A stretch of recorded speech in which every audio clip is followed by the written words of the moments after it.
So ito na nga mga kaibigan, samahan nyo ako. Magluluto tayo ng pansit ngayon. Unahin natin ang ating garlic at isunod na natin ang ating onion.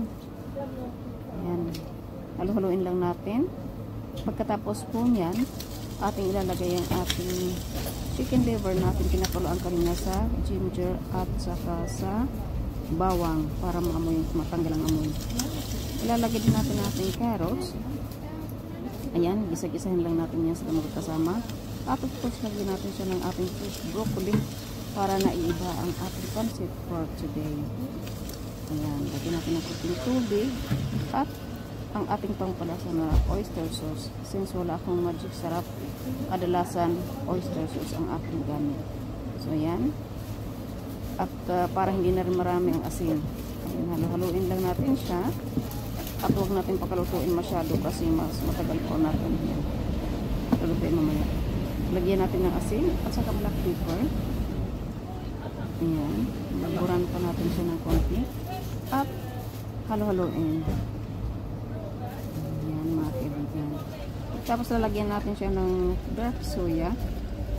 Ayan, para may kulay ang ating pansit. Ganon. Tapos halu-haluin lang natin siya. Lagyan ulit natin ng tubig para maluto-luto naman ang ating mga gulay. Yung parang half cook lang siya ba. Ayan.